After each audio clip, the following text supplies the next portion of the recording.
Hablaremos, sin embargo, esta noche del Templo de Jerusalén. El rey David fue un gran rey por distintos motivos. Al parecer, él reunió las funciones reales y sacerdotales.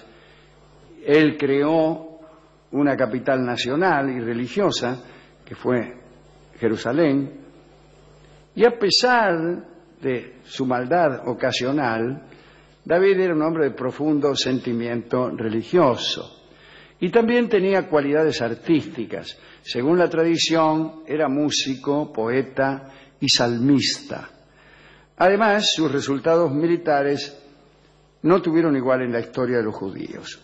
En Jerusalén realizó construcciones de gran importancia y además trajo el arca, que era la reliquia más preciosa que poseían los israelitas, y la depositó en su propia ciudad. Pero, a pesar de todo eso, no construyó un templo. No construyó un templo grandioso como el que se esperaba para albergar el arca. Ahora bien, antes de seguir adelante, ¿qué era el arca de la alianza de la que tanto se habla? En verdad, se trataba de un humilde mueble religioso que originalmente contenía el pacto con Dios. Era simplemente un cajón de madera de 1,20 por 75 y falta otra medida. Pero porque ¿cómo? Si no, era un tablón. Si no, ni siquiera era un cajón, sino un dibujo en dos dimensiones. Una cartulina era, claro. Señor. No era un objeto del culto que mereciese veneración. Sin embargo, los israelitas asignaban cualidades divinas a las palabras de Dios, de modo que como allí se guardaban las tablas, en cierto sentido, la deidad vivía en el arca. Muchas veces el arca era llevada a la batalla como emblema de guerra y en los viejos tiempos había sido el centro físico del culto israelita. El que sí construyó un templo fue el hijo de David, Salomón.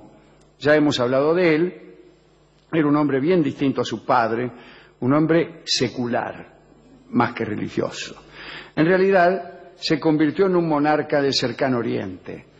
Su reputación de saber se basaba en la disposición a mostrarse duro. Introdujo el trabajo forzado como forma de servicio nacional. El primer libro de los Reyes dice que había 80.000 hombres en las canteras, 70.000 transportando piedras y 30.000 talando los cedros del Líbano. En el orden militar creó un gigantesco ejército de carros. Parece que tenía unos 1.500 vehículos y más de 4.000 caballos. Voltaire afirma que se trata de un número demasiado elevado para un país que no tenía absolutamente ningún camino. Pero Voltaire siempre era malo. Salomón estableció altos impuestos, fomentó el comercio y se casó por razones comerciales con hijas de todos los príncipes vecinos. Sin ir más lejos, fue marido de la hija del faraón de Egipto, anfitrión de la famosa reina de Saba, que llegó de Arabia Meridional para promover el tránsito de mirra, incienso y especias. Salomón tenía una alianza política con Hirán de Tiro, otro gran monarca traficante. Las relaciones diplomáticas incluían concursos de adivinanzas en los que se hacían fuertes apuestas en efectivo y que llegaban en ocasiones a involucrar ciudades y regiones enteras. Salomón y Hirán se la pasaban acuñando enigmas que a veces contribuían a mejorar la economía de sus países. También eran socios en una flota de naves que iban al país de Ofir, en el África Oriental. Los dos reyes comerciaban en animales raros, por ejemplo el ornitorrinco, y aves, como así también en madera de sándalo y marfil.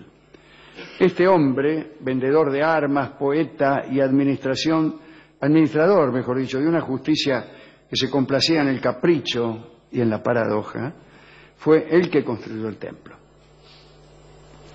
Desde luego, hoy nada queda de la Jerusalén de Salomón, que fue sumergida bajo el enorme templo que más tarde erigió Herodes el Grande. El Libro de los Reyes describe el primer templo, no el de Salomón.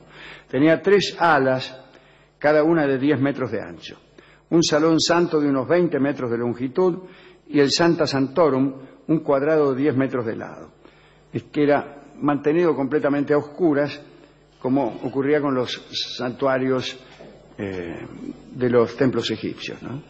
El edificio no se parecía en nada al estilo de los israelitas.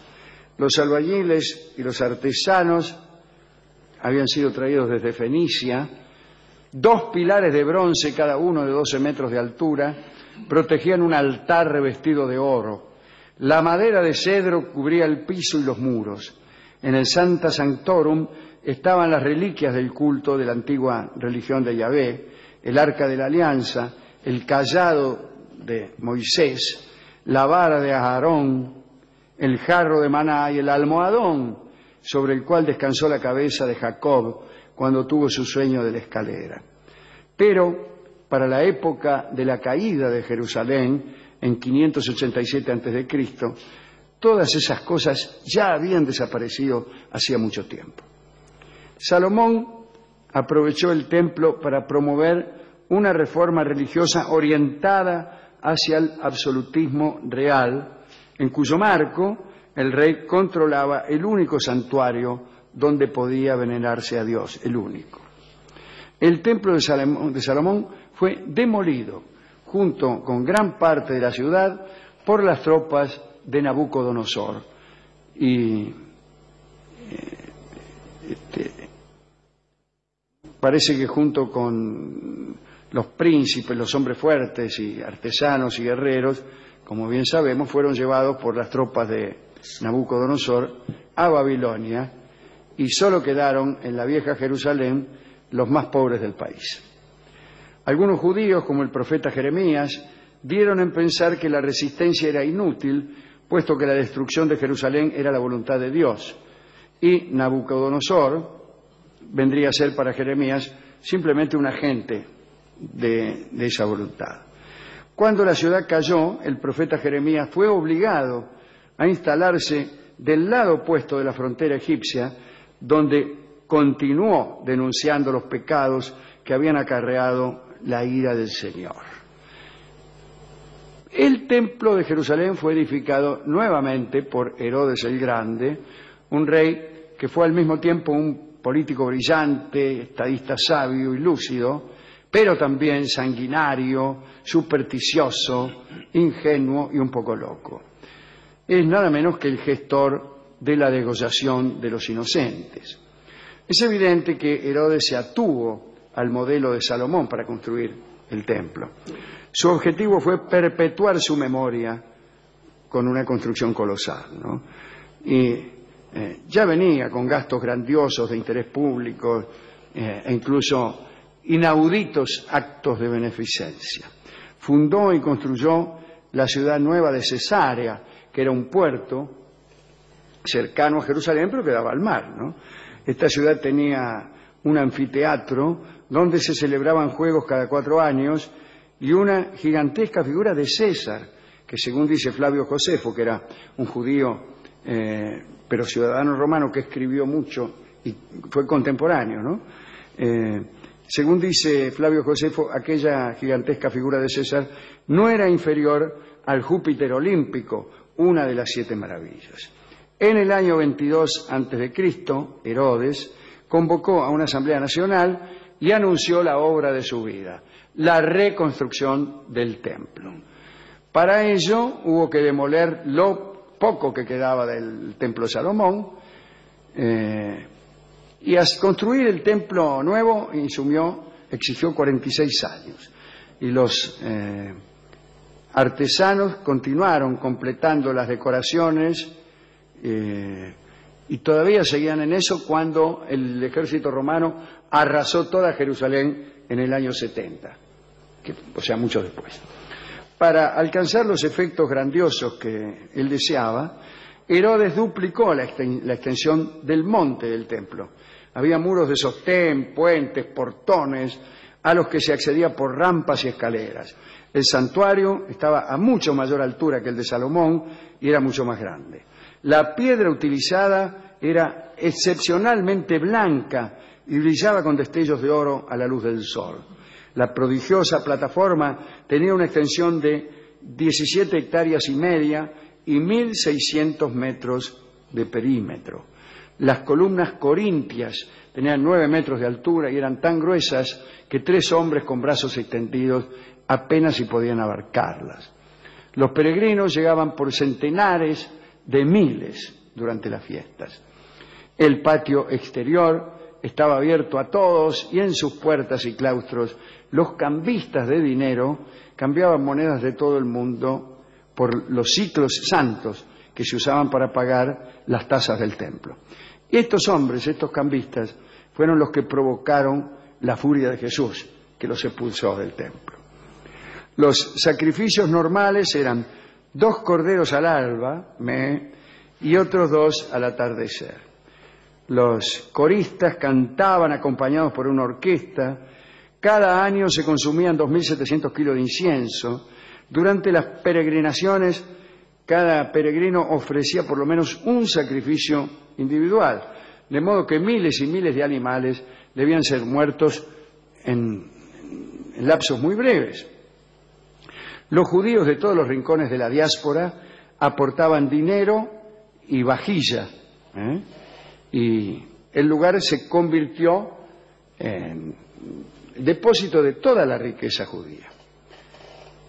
En el año 66 después de Cristo estalló la Gran Revuelta. Ya desde la muerte de Nerón, las relaciones entre los judíos y Roma se habían deteriorado. Además, un odio cada vez más acentuado fue creciendo entre griegos y judíos. En verdad, los gentiles helenizados eran la élite de Palestina. Ellos integraban la clase de los ricos y fueron desarrollando, a semejanza de los griegos de Alejandría, un sentimiento antisemita. En esa época comienzan las fábulas en contra de los judíos que se repetían interminablemente. Fábulas que hablaban de adoración a los asnos o sacrificios humanos. También se decía que evitaban la carne de cerdo porque eran propensos a enfermar de lepra. Los romanos, que en principio eran buenos amigos, fueron distanciándose a partir de la adopción del culto al emperador, que los judíos se negaron a adoptar, ¿no? En el año 66, la guarnición romana, mayoritariamente integrada por griegos, fue atacada y masacrada. Había una fortaleza ahí, la fortaleza Antonia debe ser, ¿no? Desde el comienzo, la Gran Revuelta fue una guerra civil y racial entre griegos y judíos, pero fue también una guerra civil entre judíos, porque la clase alta de Jerusalén apareció identificada con los griegos. Vespasiano y después su hijo Tito llegaron desde Roma con 60.000 hombres. Jerusalén cayó, los habitantes fueron vendidos como esclavos, el templo fue destruido y las murallas reducidas a escombros. Hoy solo queda un exiguo fragmento de aquella grandeza, que es el Muro de los Lamentos. Hemos ido a pedir un disco y lo encontramos. Escucharemos un lindo valsecito que se llama Vieja Casa. Después de todo, ¿qué cosa es el templo o era el templo de Jerusalén sino una vieja casa? Y este valsecito lo escucharemos ahora por Edmundo Rivero. La letra no dice casi nada del templo de Jerusalén. No dice nada. Pero eso es un recurso del letrista para quedar bien con el comisario. Canta Vieja Casa Edmundo Rivero. Adelante.